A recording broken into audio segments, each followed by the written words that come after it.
변화와 혁신의 리더십 제13주차 강의 변화의 단계와 리더십을 시작하겠습니다.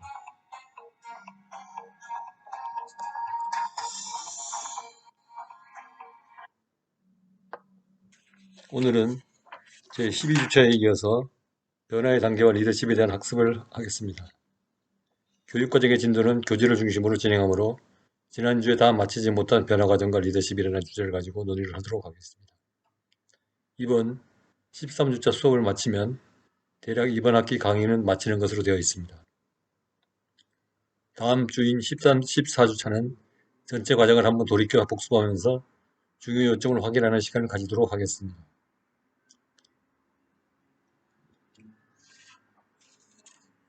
리더는 변화를 주거나 영향을 미치는 주체이므로 특성 이론에 의한 본인의 영향만 가지고는 그런 영향을 성공적으로 가져오기 힘듭니다. 그러나 훈련에 의해서 환경을 분석하고 비전을 설정하며 공감을 모으며 그에 따른 적정한 미션을 세우고 효과적으로 집행하여 피드백과 평가를 해나가면서 변화를 준다는 메커니즘을 잘 이해한다면 변화와 혁신의 리더십은 그리 어려운 게 아닙니다. 더구나 리더가 스스로 독려하는 메타인지적 소양을 가지고 리딩을 해나간다면 금상첨화이겠죠. 코로나 이후 경제, 교육, 국방, 무역 등 모든 사항이 예전과는 같지 않을 것으로 전망됩니다. 이미 4차 산업시대의 교육 방식도 변화가 시작되었죠.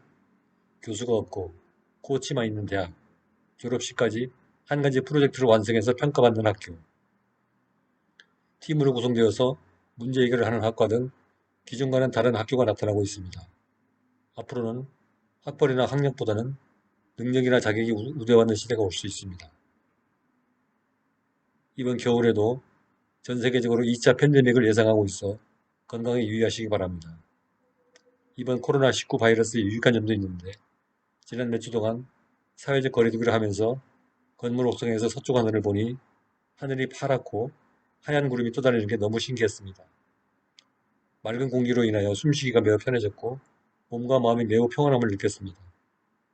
중국발 미세먼지가 없으니 맑은 공기와 푸른 하늘을 마음껏 볼 수 있어서 좋았습니다. 앞으로도 좋은 것은 많아지고 나쁜 점들은 모두 사라지는 그런 시대가 오기를 기대하면서 수업을 시작하겠습니다.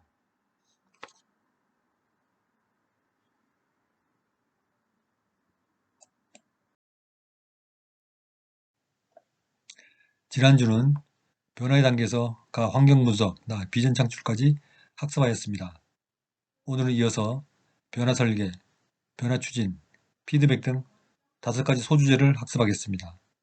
그리고 오늘 수업 두 번째 주제인 변화와 혁신의 내적 리더십에서는 영감 주는 비전지기, 분석적 전략지기, 정서적 친밀지기, 실천적 실행지기 등 4가지 소주제를 가지고 학습을 합니다.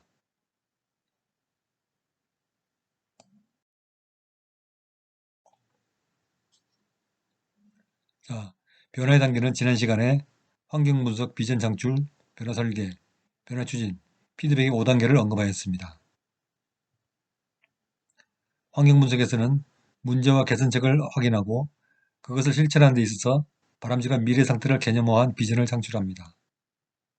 비전은 모호하고 선언적이며 이상적이고 추상적인 용어로 표현됩니다. 즉, 구체성은 미약하죠. 일단 비전이 세워지면 그것을 실천할 전략이나 임무가 구체적으로 마련되어야 합니다. 이것이 미션의 설정 단계인데 바로 변화 설계의 단계가 미션의 설정 단계와 같은 말입니다. 지난주 고르바초프의 에피소드에서 보았듯이 미션이 제대로 설정되지 않은 트럭 운전수의 경우 임무는 정시 수송이었습니다. 그러나 제대로 미션 설정을 하는 경우 운전사의 임무는 정해진 감자를 목적지까지 정시에 수송을 하는 것입니다. 여기서 보듯이 어느 조직이나 개인의 미션이 정확하고 효과적으로 설정되었다면 어떤 임무를 수행하는 사회나 조직 시스템의 생산성과 안전성은 확보될 것입니다.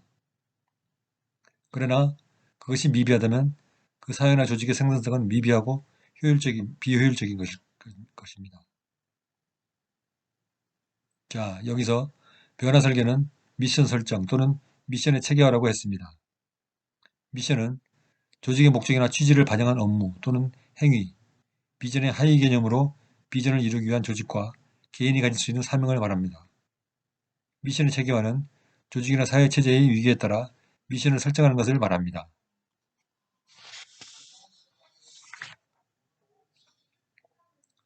호홀 미션은 조직 전체의 미션을 말합니다. 즉, 국가나 기업의 전체적인 임무나 사명을 말하는 것이죠. 우리나라의 경우 민족 중흥이나 남북 통일, 세계 7대 강국, 즉 G7이 되는 것과 같은 집단 전체의 미션을 말합니다. 호홀 미션 다음에는 펑크셔널 미션으로 기능이나 부서별 미션을 말합니다. 기업을 예로 들면 생산부서, 마케팅부서 또는 국제부서 등 기능에 따라 나누어진 임무를 중심으로 미션을 설정하는 것이 펑크셔널 미션입니다. 기능별 미션 다음으로 유니티 미션입니다.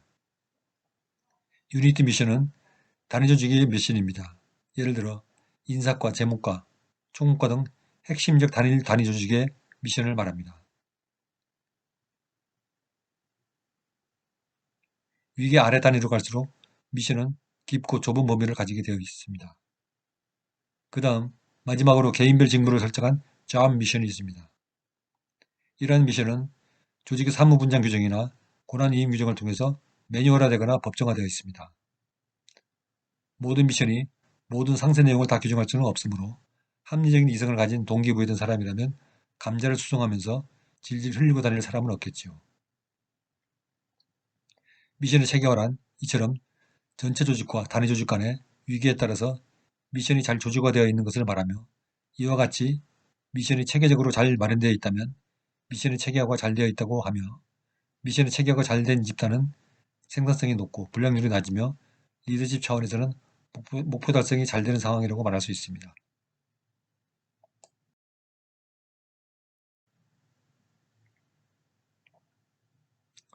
앞에서 살펴본 바와 같이 비전을 구체화하는 수단은 미션입니다. 또는 비전이 꿈이라면 미션은 그 꿈을 현실화하는 현장입니다.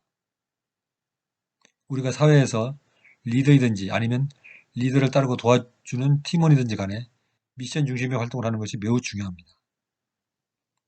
미션을 정확히 설정하지 않고 무언가를 한다면 방향키가 없는 배를 저어가는 것과 비슷할 겁니다. 그러나 GPS를 정확히 찍고 목표에 맞추어 사전에 정의된 미션을 실천한다면 목표 달성은 매우 쉬울 것입니다. 미션 중심의 활동은 어떻게 보면 기계적입니다. 그러나 반드시 그렇게만 볼 것은 아닙니다.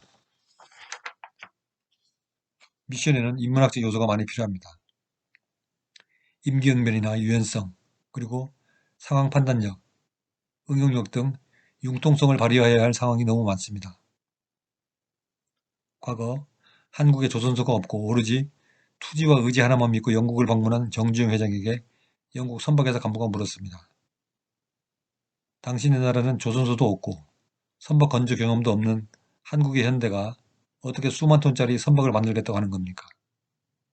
이에 정주영 회장은 주머니에서 500원짜리 지폐를 꺼내 보이면서 말했습니다. 여기 보이는 지폐 거북선은 400년 전에 우리 조상이 만든 철갑선으로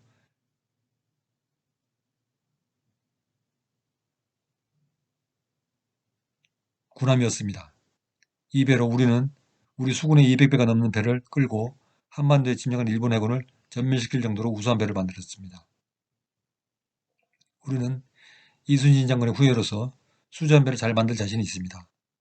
기왕에 계약을 해주시려거든 내친 김에 선박 건조에 필요한 자금도 융통하도록 대출도 좀 해주십시오. 라고 설득해서 수십만 달러를 융통해서 계약을 이행했다는 사례가 있습니다.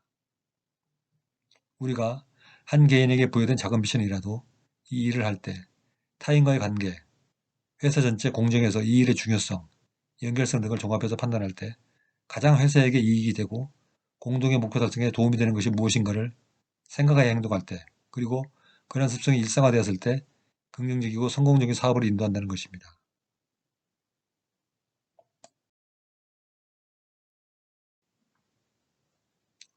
그러면 미션 중심의 생활인은 어떤 사람일까요? 다음에 미션 중심의 생활인을 살펴보겠습니다. 첫째로, 미션 중심의 생활인은 유연성이 있고 자발적인 사람입니다. 집단 내에서 한 개인의 미션이 정해져 있다고 하여 정해진 일만 하는 기계적인 사람은 로봇에 불과합니다. 미션은 일종의 나침판과 같은 것이며 이 나침판의 방향을 보고 상황을 종합적으로 판단해서 자발적으로 행동하며 지나치게 엄격하게 계획이나 일정에 얽매이지 않는 사람을 말합니다. 감자를 수송하는 운전수처럼 내 할 일은 시간을 지키는 운전이라는 사유로 감자가 트럭에서 다 떨어지든 말든 신경 안 쓰는 문의 운전수가 아니라 운송 전에 트럭의 짐칸을 패킹해서 감자가 유실되지 않도록 미리 예방하고 운전하는 상식 있는 운전사를 말하는 것입니다. 두 번째로, 미션 중심의 생활인은 타인들과 풍부하고 보람있는 관계를 맺는 사람을 말합니다.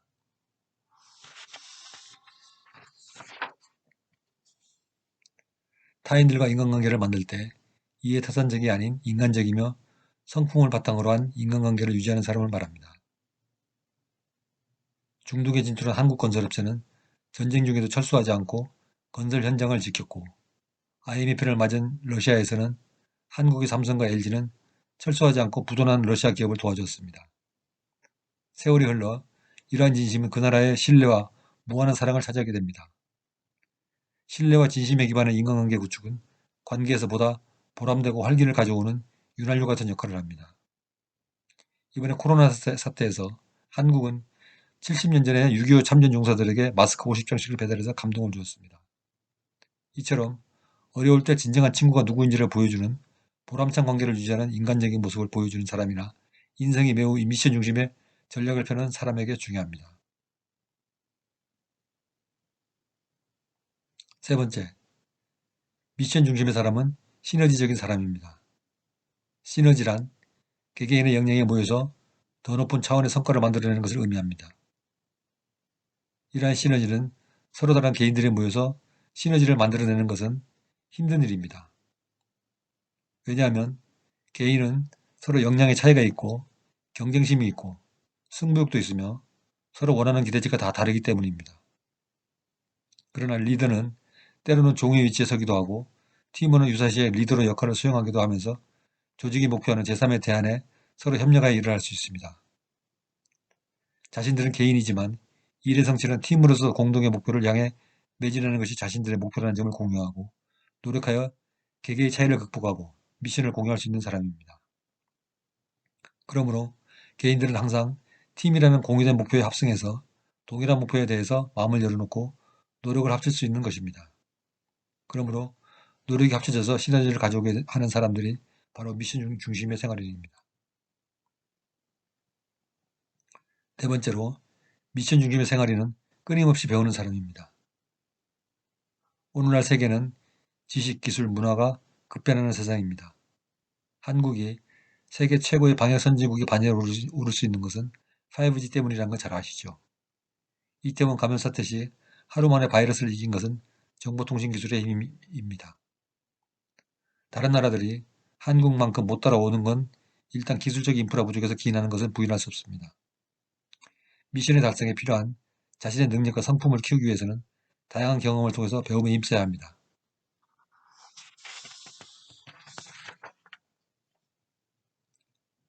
다섯 번째, 미션 중심의 생활에는 공헌에 초점을 맞추는 사람입니다. 이것은 받는 것보다 주는 것을 즐겨하는 사람을 말합니다. 대접을 받기보다는 대접하는 사람, 섬김을 받는 것보다 섬길 줄 아는 사람, 봉사할 줄 아는 사람을 말합니다. 성경 마태복음 7장 12절의 말씀에 이렇게 얘기했습니다. 그러므로 무엇이든지 남에게 대접을 받고자 하는 대로 너희도 남을 대접하라. 이것이 율법이요 선지자이니라. 라고 했습니다. 우리는 누구든지 남에게 인정을 받고 사랑받기를 원하고 있습니다. 신인 하나님도 하나님께로부터 축복받기를 원하며 이웃에게 대접받기를 원하는 것은 인지상정입니다. 어떻게 하면 그렇게 할 수 있을까요? 남에게 인정도 받고 사랑도 받고 하나님께 축복도 받고 대접도 받을 수 있는 삶을 살 수 있는 길이 있을까요? 공자 제자 중에 자공이라는 사람이 있었습니다. 한 번은 자공이 공자에게 선생님, 우리가 평생 동안 실천할 도리를 한마디로 말씀해 주십시오. 그렇게 부탁했습니다. 그러자 공자는 기소불능 물시어인이라고 하였는데 그 의미는 자기가 하기 싫은 일은 남에게 시키지도 말라. 이것이 바로 일생을 살아갈 삶의 모토라고 했습니다. 소크라테스도 너 자신에게 괴로운 일은 남에게 시키지 말라라고 했습니다. 유명한 유대교 랍비인 히넬 역시 내 자신에게 싫은 것은 아무에게도 하지 말라. 이것이 율법의 전부요. 나머지는 해설에 불과하다. 라고 말했습니다. 그러나 예수님은 소극적으로 나가지 말고 한 걸음 더 나가서 적극적으로 말씀하셨습니다. 내가 대접을 받고자 하는 대로 남에게 대접하라. 라고 말씀하신 것이죠. 이것이 바로 동서고금을 막론하고 인간관계에 있어서 가장 중요한 행동윤리인 것입니다. 그러므로 미션 중심의 생활에는 받기보다는 주는 것을, 대접받기보다는 대접하기를, 서비스 받기보다는 봉사하기를 즐겨하는 자여야 할 것입니다. 여섯 번째, 미션 중심의 생활에는 특별한 성과를 이뤄냅니다. 국가나 기업이 변화와 혁신을 요구해서 만들고 이를 위한 리더십을 강조하는 이유는 무엇일까요? 그것은 과거와는 다른 특별한 성과를 이룩하기 위한 것입니다. 그것이 아니라면 왜 이리 골치 아프고 힘든 공부를 한 걸까요? 왜 우리는 변화 혁신을 공부하고 리더십 훈련을 해야 할까요? 그 이유는 평범한 일상을 영위하기 위함이 아닙니다. 결단코. 위기를 극복하거나 위기에 대비하거나 특별한 미션을 추구하거나 예외적인 성장을 만들거나 등등 특별한 성과를 추구하기 때문입니다. 만일 과거와 같은 방식의 생산량이나 변동 없는 동일한 수준의 운영을 요구하는 조직이나 사회라면 변화 혁신을 추구하는 활동을 할 필요가 없겠죠. 그러나 변화 혁신을 통해서 도전적인 성과를 추구하는 조직은 변화와 혁신을 추구하는 리더십을 도입해서 변화를 도모하겠죠.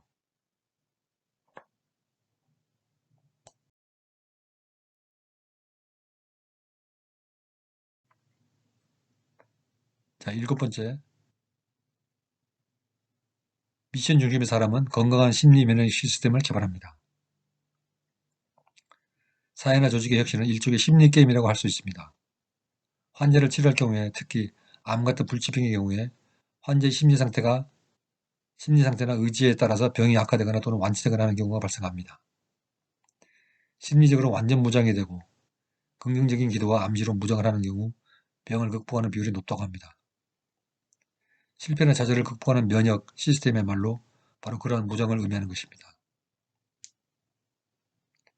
부정적인 암시나 기분에 굴복하지 않고 끊임없이 긍정적인 자기 암시와 성취에 대한 긍정적인 희망을 품고 전진해 간다면 실패나 좌절에 극복하지 않고 곤란을 잘 이겨내는 면역 시스템을 갖게 될 것입니다.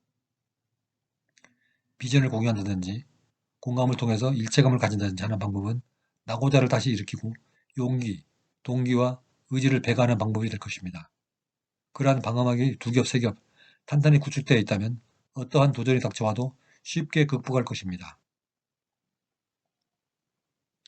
여덟 번째, 미션 중심의 생활에는 자기 나름의 한계를 설정합니다. 미션 중심의 생활에는 무한한 능력을 가지거나 또는 그러한 능력을 추구하지 않습니다. 지나친 극단을 피해서 에너지와 창의성이 절정인 시기에 노력을 집중합니다. 어느 행동을 하거나 지나치게 극단의 에너지를 발하는 활동을 하게 되면 쉬 지치고 다음 활동에 차질을 가져오게 됩니다. 그러므로 어떤 활동을 하는 경우에 균형과 항상성을 가지도록 적정한 수준의 변화를 추구합니다. 지나치게 에너지를 많이 사용하는 극단적인 활동은 활동가를 탈진하게 만들므로 적정하지 않습니다. 변화 혁신의 활동을 적정하게 균형 잡힌 시각에서 평온하게 집행하여야 창의성도 활발해집니다. 그러나 극단적인 구호와 과도한 노력과 수준의 성취를 요구하는 상황에서는 심리적인 압박을 받아서 적정하게 능력을 발휘하기가 어렵습니다. 그러므로 단기에 과도한 에너지를 발하는 활동보다는 적정한 에너지를 사용하면서 점진적으로 변화를 해나가는 과정을 통해 변화와 혁신을 추구해야지 자신의 한계를 넘어서 과도한 목표를 추구하는 것은 부담스럽습니다. 그러므로 그러한 부담을 피하려면 자신이 하는 일에 어떤 한계를 설정하고 그 한계를 넘어설 경우 이를 통제하는 메커니즘을 통해서 과부하가 걸리지 않도록 조절하는 사람이 되어야 하겠습니다. 아홉 번째, 균형 잡힌 생활을 합니다. 현명한 미션 중심의 생활에는 삶의 한 영역에 치우치는 중독자가 아니라 균형과 조화를 통해서 시너지적 삶을 영위하는 자입니다. 너무 야근을 많이 하는 워커홀릭에 빠져서 자신과 타인의 건강과 문화적인 삶을 저해하는 것과 같은 삶은 지양해야겠지요. 균형과 조화로운 삶이란 무엇인가에 대해서 다양한 견해가 있을 수 있겠지만 육신과 정신이 비폐해질 정도로 한쪽으로 치우쳐진 생활이 아닌 자연스러운 느낌을 주는 것을 의미한다고 생각합니다. 10번째, 미션 중심의 생활에는 자신감이 있고 안정적입니다.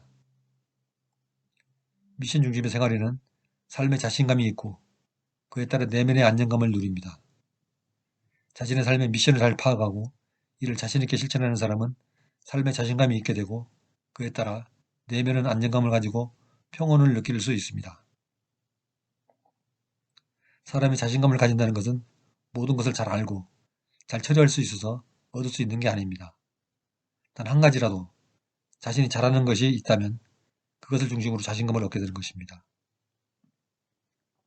전문가는 모든 것을 다 잘하는 것이 아닙니다. 바늘 한 땀을 바느질 하더라도, 구두 한 컬레를 수선하더라도, 요리를 한 가지 하더라도 그 사람이 그 분야의 최고의 전문가라면 자신감을 가질 것입니다. 재주가 아무리 많아도 그중 한 가지라도 최고 전문성이 없다면 자신감을 가질 수 있겠습니까? 자신감은 영어로 confidence라고 합니다. 영국의 초등학교 교육과정에서 보면 교육의 최고 목표는 배우는 분야에서 자신감을 가지게 하는 것이라고 목표가 되어 있습니다. 영국에서는 교육과정의 목표가 학습을 통한 지식을 얻는 게 아니라 해당 내용을 학습하며 그 분야를 활용하는 데 자신감을 갖도록 한다고 되어 있습니다. 그러므로 영국 아이들은 연습 문제를 풀다가 틀려도 대부분 우물쭈물하지 않고 틀렸음을 시인하지만 그들의 태도는 진지하고 자신감에 넘쳐 흐릅니다. 18세기와 19세기에 수많은 식민지를 건설한 그들의 능력은 바로 자신감에서 나온 것입니다. 자신감이 없다면 안정에 반대인 불안감이 엄습하겠죠. 불안감이 있다면 모든 게 정상적으로 진행되지 않습니다. 그러나 자신감이 있다면 안정감도 따라옵니다.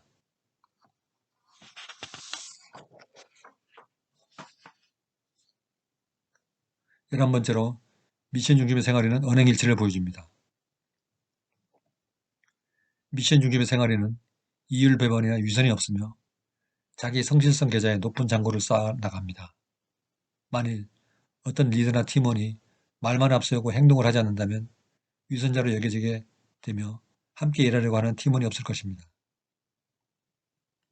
언행일치 실천을 하는 것은 매우 어렵습니다.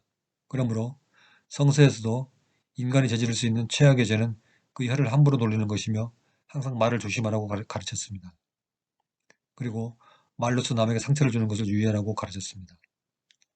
서약을 남발하거나 쉽게 약속을 하는 것을 경계한 것은 그것을 실천할 가능성이 있는지를 묻는 것입니다. 너희는 도무지 서약하지 말라 라는 말로 성경은 공형을 하는 것을 말렸습니다. 12번째, 미션 중심의 생활에는 자기 영향력의 원에 초점을 맞춥니다. 이 말은 미션 중심의 생활에는 자기가 관심을 둔 영역이 아니라 자기가 미칠 수 있는 범위 영역에 초점을 맞춥니다. 이 말은 뭐냐면 이 말은 한 개인이 초점을 두는 활동 반경은 단지 관심 있는 관념적인 영역에 에너지를 투자하는 것보다는 자신이 실제로 영향을 미칠 수 있고 힘을 쓸 수 있는 가능한 범위 영역에 주안점을 두는 것입니다. 이 말은 미션 중심의 생활에는 실질적이며 실용적인 성과를 산출할 수 있는 현실주의자함을 의미합니다. 다른 의미로는 자신의 영향에 미치는 못하는 범위까지 허세를 부리는 것도 피해야 한다는 것을 의미합니다. 13번째, 미션 중심의 생활에는 풍부한 내적 생활을 함양합니다. 독서, 사고, 명상 등을 통해서 정기적으로 정신적인 쇄신을 도모해야 한다는 것을 의미합니다. 이런 활동은 다른 말로 자기 성찰이라고도 하는데 자기 자신을 환경 속에서 계속 적응시키고 새롭게 하여 사회와 조직 가운데서 늘 신선하고 참신한 내적 외적 이미지를 발산할 수 있도록 단련해야 한다는 점을 의미합니다. 자기 자신을 변하는 환경 속에서 적응적으로 변화시키거나 정화하지 않으면 진부하게 되고 사회의 변화물결에 뒤처지며 방향감각을 상실하고 리더로서나 미션 중심의 생활이 되지 못합니다. 즉, 팀원으로부터 신망도 받을 수 없고 앞장서서 지도하기도 어렵게 됩니다. 자기 자신을 충분히 그리고 풍부하게 성찰함으로써 매일 새로운 희망이 솟아나고 창의성이 풍부해지며 도전에 대항하는 것이 매일 즐거워집니다. 그러나 자기 자신을 성찰하지 않고 팽개쳐두면 매일매일이 지루해지며 도전들이 두려워집니다. 그것은 자신의 내적 면역력이 저하돼서 내적으로부터 나오는 에너지가 약해지기 때문입니다. 내적인 정화를 통해서 나오는 성찰은 정신력을 강화시키고 강화된 정신력은 육체적 활동과 추진력을 강화시킵니다. 14번째, 미션 중심의 생활에는 긍정적인 에너지를 발산합니다. 긍정적인 미션 중심의 생활에는 더 명랑하고 더 유쾌하며 더 낙관적이고 더 적극적이며 더 미래지향적입니다. 이것은 태도라고 부르는 것과 관련됩니다. 영어로 태도는 attitude라고 하는데 태도는 두 가지 방향을 가지고 있습니다. 하나는 긍정적, 다른 하나는 부정적이 그것입니다. 세상 만물을 보는 눈도 크게 봐서 이 두 가지로 분류할 수 있습니다. 긍정적으로 생활하는 사람은 불행한 일을 당해도 긍정적으로 생각합니다. 예를 들어 교통사고를 당해서 차가 좀 찌그러졌다고 할 때 사람이 안 다친 것에 감사하고 하늘이 행운을 주었다고 생각하며 오늘은 운 좋은 날이라고 콧노래를 부르며 즐거워합니다. 반대로 부정적인 사람은 교통사고로 차가 좀 찌그러진 경우에 차 뽑은 지 얼마 되지도 않았는데 벌써 사고가 났네. 오늘 운 되게 없는 날이네. 보험료도 할증되겠지? 라고 안 좋은 일들만 떠올립니다. 그러므로 하루 종일 짜증만 나고 이로 인해 일이 손에 안 잡히고 식욕도 떨어집니다. 사람의 행동과 생각은 자신이 마음을 어떻게 먹느냐에 따라서 확 변합니다. 마음이 부정적인 생각으로 향하면 계속 나쁜 일과 힘들어진 일만 연상되며 온통 신경이 그쪽으로만 쏠립니다. 그러나 긍정적인 마음을 먹으면 계속 희망적이고 감사한 일들과 생각이 따라옵니다. 그러므로 마음이란 원래 우주에 가만히 있는 건데 사람이 가져다 쓰기에 따라 그 다음 그 사람의 정신적인 분위기가 생각을 지배하게 됩니다. 그래서 개인이 어떤 일에 맞부닥칠 때 우주의 마음을 긍정적으로 쓰겠다고 생각하면 감사하고 희망적인 일들이 따라오고 부정적인 곳에 쓰겠다고 생각하면 나쁜 일만 연상됩니다. 그래서 예부터 어른들이 마음을 곱게 쓰라고 지나가는 말로 충고하였습니다. 긍정적인 사고 첫걸음은 어떤 일을 당할지라도 감사하는 마음을 가지는 버릇을 기르고 그러한 사건이 줄 수 있는 유익한 점에 대해서 생각해 보는 것입니다. 그리고 우울해지더라도 큰 소리로 웃으며 세상을 더 크게 바라보아야 하는 것입니다. 웃음으로 치료를 하는 어느 모임에서 어느 암 환자가 리더가 시키는 대로 아침에 1시간씩 억지로 웃는 모임에 참가했습니다. 아무리 힘들고 지겹고 귀찮고 싫어도 억지로 웃는 모임에 몇 달을 참가했는데 말기암이 사라져버렸다고 합니다. 웃음의 힘이 이처럼 불치병도 고친다고 합니다. 웃음은 모든 부정적인 요소를 녹여버리는 용광로와 같습니다.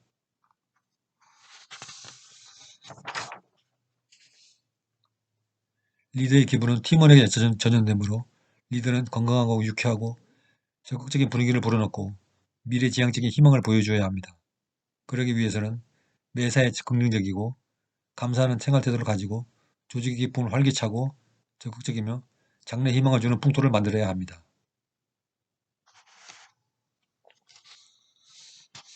15번째로 삶을 더 즐긴다.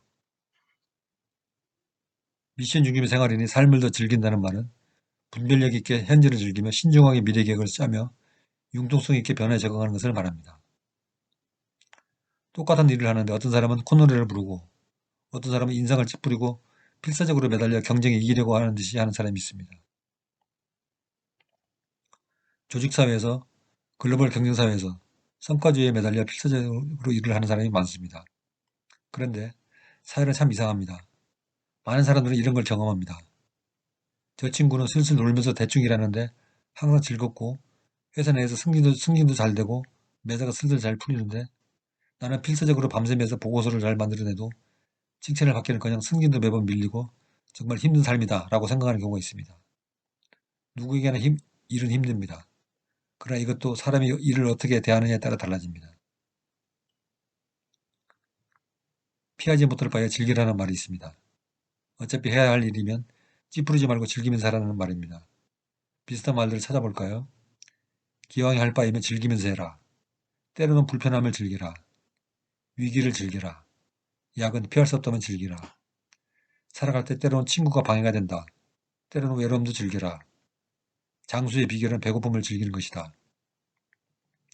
기억하지 말고 망각을 즐기라. 실패는 성공의 바로 전 단계. 도전을 즐겨라.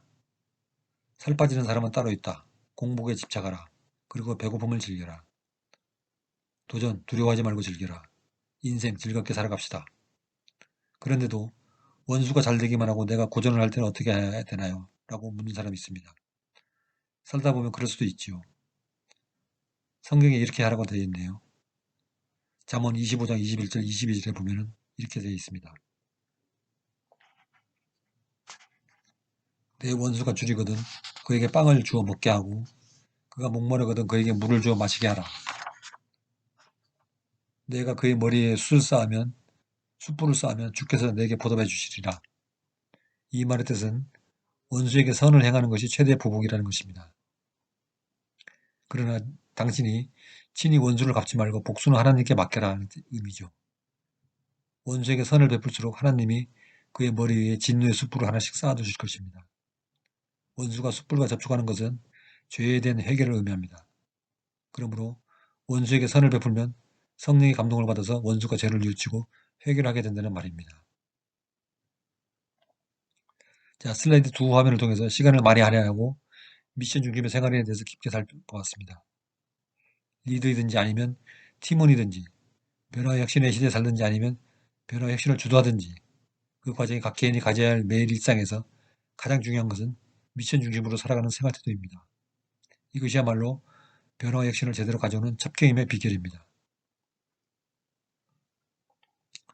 저도 40년의 직장생활 경험상 가장 중요한 사항은 위기관리라고 생각하고 있습니다. 위기란 언제 닥칠지 모르며 무엇이 될지도 모릅니다. 또 그 정도가 최악일 수도 있습니다. 미션 중심의 생활에는 위기관리도 잘하는 사람입니다. 위기관리를 잘하는 사람이야말로 조직에서 빛나는 사람입니다. 일상의 업무는 누구나 하는 것이므로 표현하지 않습니다. 그러나 위기에 강한 사람, 위기를 잘 극복한 사람은 바로 영웅이 됩니다.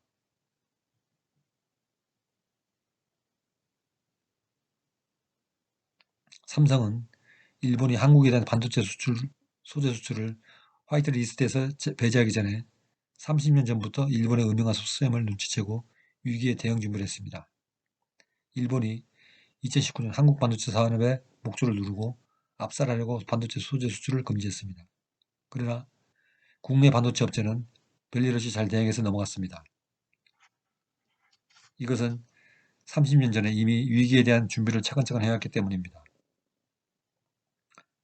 이번 코로나 사태도 한국은 메르스 사태의 실패 경험을 되풀이하지 않으려고 위기 대응 준비를 잘해왔기 때문에 세계 최고의 K방역 시스템을 전 세계에 수출하게 되었습니다.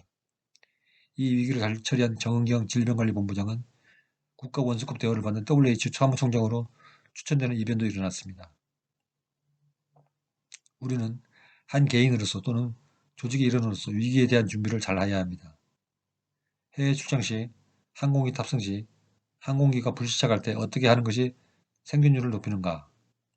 해외에서 출장해서 호텔 투숙 시 대피 경로의 인지, 지진 시 대피 요령, 전쟁 시 준비할 비상용품, 경제 하강이나 공황 시 자산의 관리 요령 등은 개인의 준비 사항이며 생산 공장의 정전 시 대처 요령, 선박의 필압 시 대처 요령, 금융기관의 세컨더리 보이콧 발동 시 금융자산의 보호 요령, 이러한 것들은 조직적 차원에서 위기관리를 해야 할 필요가 있는 사례입니다.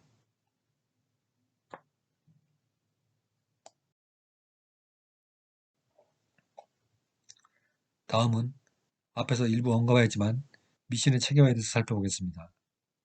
미션의 체계화란 이처럼 전체 조직과 단위 조직 간의 위기에 따라서 미션이 잘 조직화되어 있는 것을 말하며 이와 같이 미션이 전체적으로 잘 마련되어 있다면 미션의 체계화가 잘 되어 있다고 하며 미션의 체계화가 잘 된 집단은 생산성이 높고 불량률이 낮으며 리더십 차원에서는 목표 달성이 잘 되는 상황이라고 말할 수 있겠습니다. 화면에서 보듯이 미션은 조직 전체, 기능 부서별, 단위 조직 그리고 마지막으로 개인별 직무의 미션으로 계층적으로 위계화되어 있습니다. 미션은 이처럼 탑다운 방식으로 체계적으로 정의되어야 합니다. 그래야 계층별로 적절한 미션을 설정하고 무리 없이 전체 조직에 중복 없이 효과적으로 적용할 수 있습니다. 미션은 그림에서 보듯이 위로 올라갈수록 본질적이고 통합적이며 아래로 갈수록 기능적이고 구체적입니다. 그리고 조직의 가치와 비전은 모든 단계에서 공유되어야 바람직합니다. 이와 같은 점이 미션의 체계화라고 말할 수 있습니다.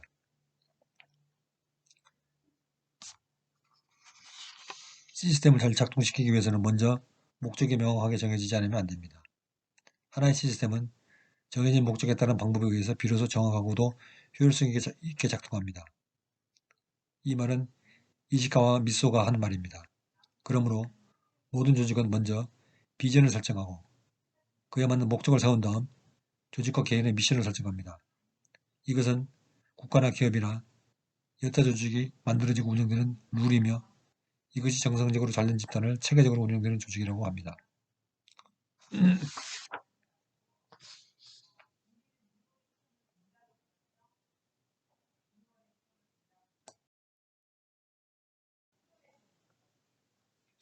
다음은 미션의 기능을 알아보겠습니다. 미션은 대내적 및 대외적인 두 가지 기능이 있습니다. 먼저 대내적 기능을 살펴보면 미션은 모두 의사결정이나 평가 기준이며 조직력 집중의 구심점이며 조직 시스템의 기준점입니다. 그러므로 예를 들면 회사가 미래 투자를 결정하거나 부서나 개인의 성과급을 측정하거나 직원의 인사 배치 및 관리, 부서 확장과 폐지 등을 결정하는 모든 기준이 됩니다. 미션의 대외적 기능은 고객의 이해와 동의를 이끌어내고 고객의 지지를 받게 하고 새로운 사업 방향을 제시하는 것과 같은 기능을 말합니다. 예를 들어 어느 기업이 초과 이윤을 사회복지 사업에 투자하라고 할 경우 고객의 설문조사를 통해서 기업의 생산물과 연관성이 있는 고미술품을 수집해서 관리하고 전시하는 박물관을 설립해서 지역사회 문화 보존에 기여하고 시민들의 정서를 함양하는 데 기여하도록 하는 사례와 같은 것을 말합니다. 미션은 이처럼 대내적인 기능을 가지는데 이를 통해서 조직이 내부와 외부 세계 간 소통하고 열린 경영을 함으로써 고객에게 투명하고 신뢰성 있는 경영 신호를 발하여 투자자나 주주에게는 예측 가능한 기대 이익, 소비자에게는 믿고 쓸 수 있는 제품, 이를 바탕으로 한 경영진에게는 변화 혁신을 통한 미래 성장, 직원에게는 안정적인 운영에 따른 안정성을 줄 수 있게 됩니다. 또한 대내적인 기능은 조직에 대해서 안정적이고 상상성이 있는 균형감을 주어 조직이 미래를 향한 발전에 자신감을 줄 수 있습니다. 그러나 반대로 이런 미션이 대내적으로 체계화되어 있지 않으면 그 회사는 두서가 없고 방향도 없고 책임의식도 약하고 미래 발전에 수익의 기대도 막연하며 안정적인 경영을 기대하기 어려울 것입니다.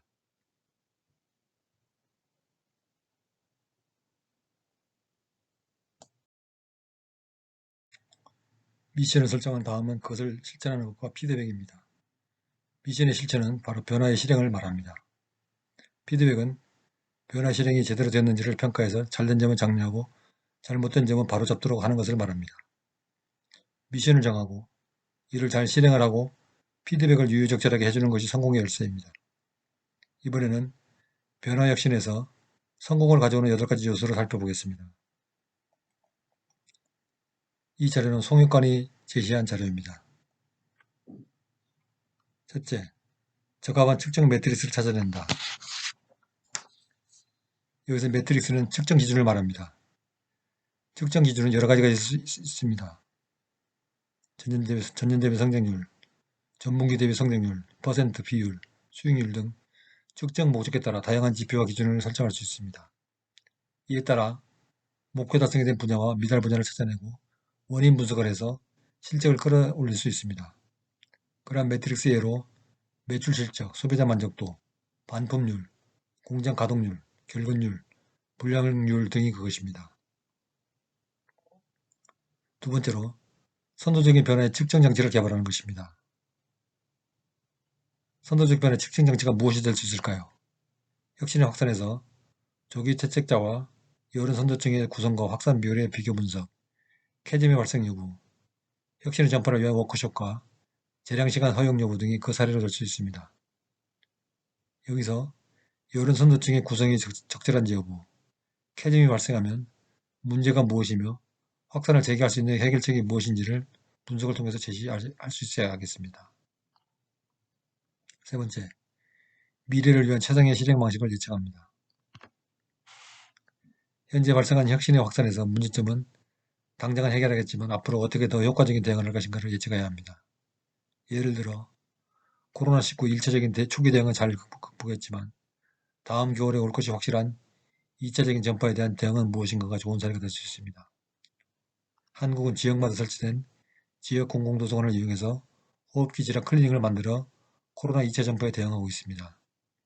그 이유는 병원을 코로나 대응센터로 만들면 다른 일반적인 환자가 감염을 이유로 병원을 이용하지 못하는 문제가 있어서 이 문제를 해결하기 위해서 지역 공공도서관에서 코로나 의심 환자의 진단을 하고 질환 정도에 따라 가장과 공공기관에서 관리를 하고 중증의 경우에만 병원으로 이송해서 치료를 받게 할 예정입니다.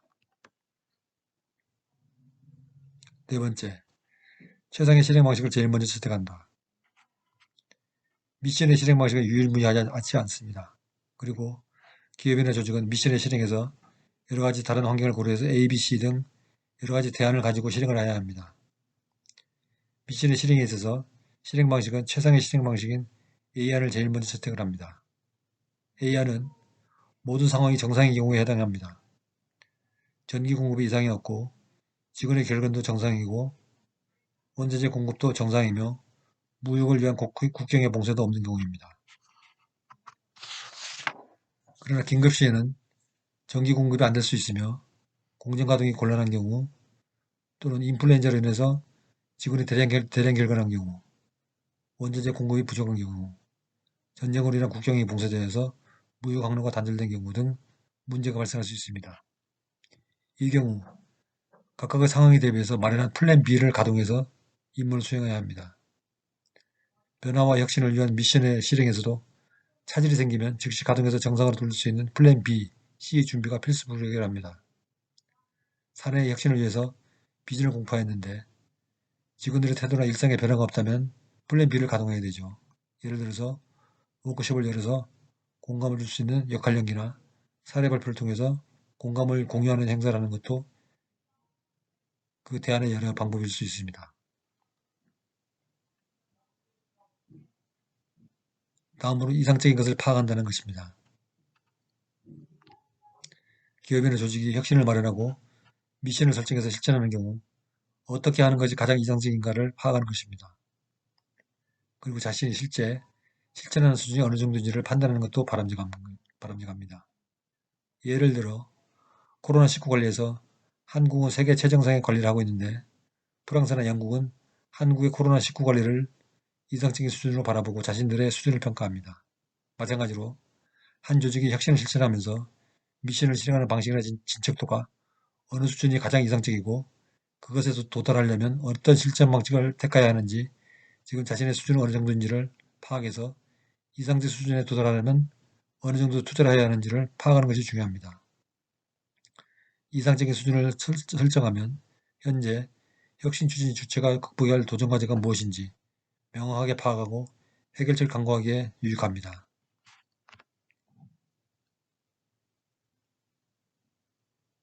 다음은 이상적인 것에 가장 가까워지도록 노력하는 것입니다. 이상적인 실천 수준을 설정한 후에는 이상적인 수준에 가장 가까워지도록 노력해야 합니다. 미션을 실행해서 가장 중요한 것은 그것을 실행하되 현지 자원을 활용해서 가장 이상적인 것에 최대한 가까워지도록 노력하는 것입니다. 미션을 실천하되 이상적인 것에 가까워지도록 노력하는 것이야말로 가장 효율이 높고 가장 질적 수준이 높은 결과를 가져오는 것이므로 이런 방식은 당연한 일입니다. 다음은 뛰어난 팀을 구성하는 것입니다. 가치와 비전을 공유한 팀이 리더를 중심으로 팀워크를 강화하고 멤버십을 정립하며 미션 중심의 개인들이 공동의 목표를 위해서 협력하면 뛰어난 팀이 될 수 있습니다. 현재 성과에 완주하지 않습니다. 변화 혁신을 통한 사회나 기업에 가져온 최초의 변화는 혁신가나 혁신적 리더가 희망한 것입니다. 그러나 그 성과가 더욱 확산되고 일상화되어서 재동결을 하기 위해서는 현재 성과를 기본으로 해서 더욱 세련되고 만족스러운 성과가 나오고 그러한 성과 중 최적의 성과물이 확산되고 완전히 포화되어 일상화되어야 하나 되어서 하나의 변화 사이클이 완성되는 것입니다. 그러므로 혁신에서 성과가 도출되었다고 하여 만족하지 않고 그것이 일상화되는 수준까지 발전시키도록 현재 성과에 안주하지 말아야 합니다.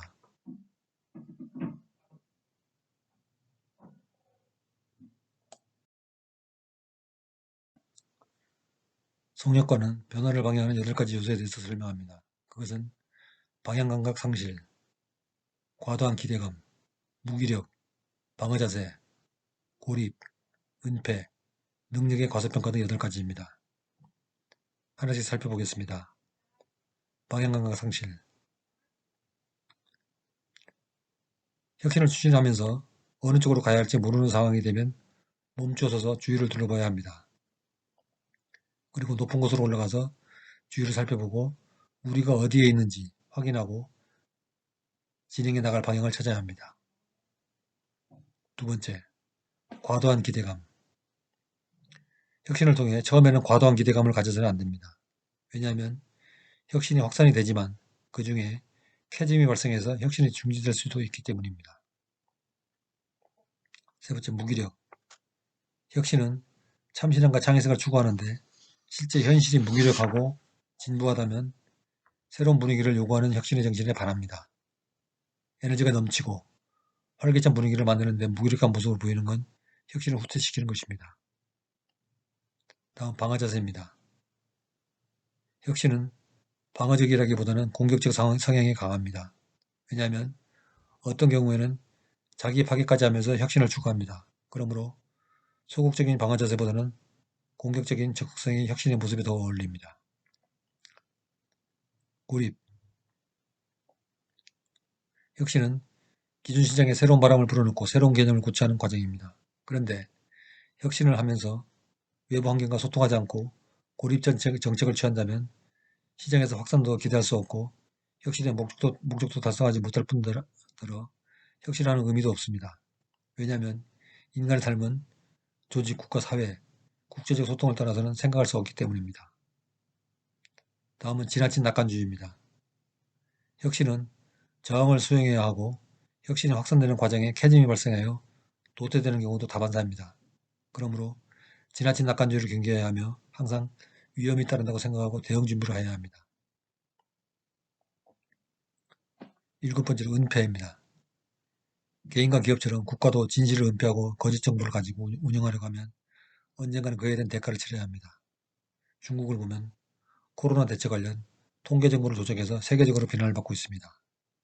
거짓이나 은폐로 사실을 조작하면 거래 상대방으로부터 신뢰를 받지 못하고 조작자, 은폐자로 낙인 찍혀서 배제될 운명에 처하게 될 것입니다. 마지막으로 능력의 과소평가입니다. 거래 상대방의 능력을 과소평가하는 경우 곤란을 당할 수 있습니다.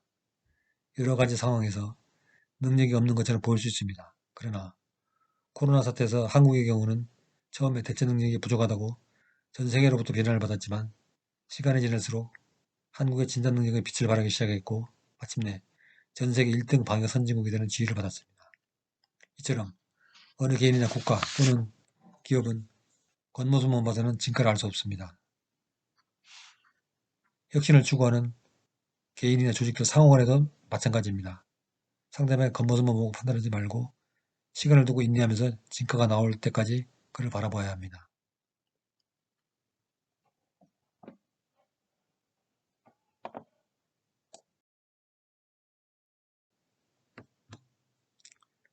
다음은 강진구가 말한 변화관리 핵심 포인트, 실행 포인트에 대해서 말씀드리겠습니다. 첫째, 과거 관행과의 단호한 결렬입니다. 둘째, 위기의식의 전략적 활용입니다. 셋째, 눈에 보이지 않는 변화에 주목해야 한다는 점입니다. 넷째, 저항과의 싸움입니다. 다섯째, 과감한 행동과 함께 진화론적 적응이 중요하다는 점입니다. 이 5가지 중 두 번째 위기의식의 전략적 활용에 대해서 말씀드리겠습니다. 변화관리에 활용되는 방법 중 위기의식의 전략적 활용은 예를 들어서 이러이러한 조치를 취하지 않으면 어떠한 위기가 닥쳐오고 그 결과 우리가 지불해야 하는 피해와 손실은 수백억 원이 넘는다. 이렇게 구체적인 결과치를 제시해서 팀원이나 조직원의 참여를 촉구하는 방법을 말합니다.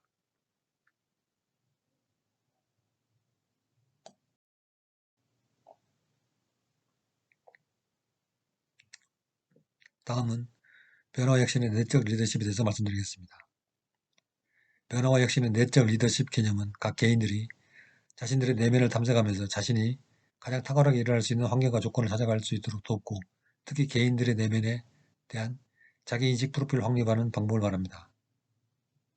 즉 우리가 외적으로 가지고 있는 변화 혁신의 리더십에 대해서 다시 한번 그것을 묶어서 잘 진행할 수 있도록 하는 내적인 무장을 말하는 것입니다.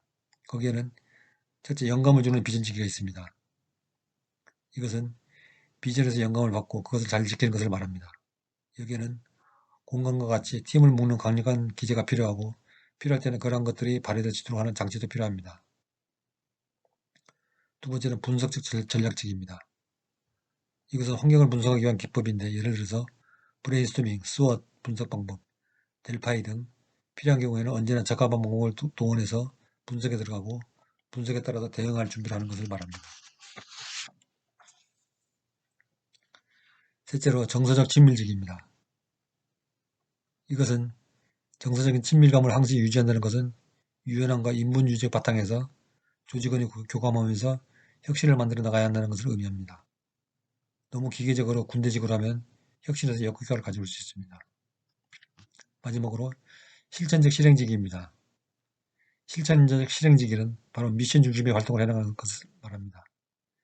미션이 설정되어 있어도 그것이 실천되지 않으면 혁신도 안 되고 그것을 위한 리더십도 효과적이지 않을 것입니다. 여기서 직이라고 하는 것은 그것을 지키는 사람이란 말뜻이며 여기서 속뜻은 리더나 팀원의 리더십을 잘 해나갈 수 있도록 지켜주는 나 안에 다른 나인 존재를 의미합니다. 내적 리더십은 달리 말하면 메타인지적 리더십과 결국 같은 의미라고 할 수 있습니다. 왜냐하면 자기 자신을 세팅하고 감독하기 때문입니다.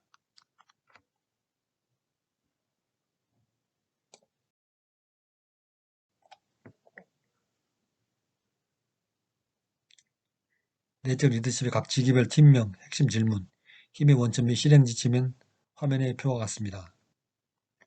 영감 주는 비전직의 경우 핵심 질문은 내가 원하는 것은 무엇인가? 내가 원하지 않는 것은 무엇인가? 이것이며 힘의 원천은 직관입니다. 실행 지침은 자신의 비전 생성하기, 자신의 비전 소통하기입니다. 분석적 전략적의 경우 핵심 질문은 내 생각은 무엇인가, 내 의견은 무엇인가입니다. 힘의 원천은 이성이며 실행 지침은 객관적 사실과 수치 제어, 모든 프로세스 점검입니다. 다음으로 정서적 친밀적이는 핵심 질문은 어떻게 감성을 돌볼 것인가입니다. 또는 우리의 신뢰 수준은 어느 정도인가를 말합니다. 힘의 원천은 감성입니다. 실행 지침은 감정에 대해서 민감하기와 협력과 신뢰 유지입니다. 마지막으로 실천적 실행지기의 핵심 질문은 내가 해야 될 과업은 무엇인가? 이것을 언제까지 마쳐야 하나입니다. 힘의 원천은 의지입니다. 실행 지침은 자신감에 기반한 소통, 자신의 위치에서 실행하기입니다.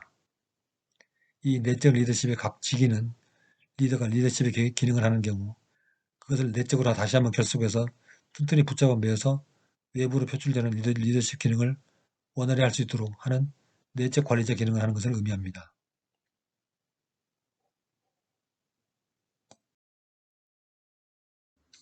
오늘 13주째 강의를 요약하겠습니다. 오늘 강의는 지난주에 이어서 변화와 혁신의 단계와 리더십이라는 주제로 강의를 하였습니다. 변화의 단계라는 주제에서는 지난주에 배운 환경 분석과 비전 설정에 이어서 이번 주에는 변화 설계, 변화 추진, 피드백에 대해서 설명하였습니다. 여기서 변화 설계는 미션 설정을 말하며 변화 추진은 미션의 실행을 의미하는 것으로 설명을 하였습니다. 수업 중에 들었듯이 미션이란 것은 개인별로 설정한 목표를 말하죠. 다음으로 변화와 혁신의 내적 리더십이라는 주제에서는 4개의 내적 리더십 직위를 통해서 리더가 강력한 리더십을 발휘하는 데 도움을 되도록 하는 방법을 살펴보았습니다. 오늘은 별도로 퀴즈 문제는 없습니다. 지난주에 공지한 바와 같이 이번 주는 기말보고서인 자기기술서와 브레인맵을 제출하는 마감 주일입니다. 작성 방법은 여러분이 안내하였으므로 생략하겠습니다. 기말보고서는 11월 24일 오전까지 제출받도록 하겠습니다. 기말보고서는 이번 학기 성적 총 100점 만점에서 40점을 차지하는 비중이 큰 부분이니 제출을 누락하는 일이 없도록 당부드립니다. 제14주차인 다음 시간에는 전체 수업 과정을 복습하는 시간을 갖도록 하겠습니다. 여러분 안녕히 계십시오.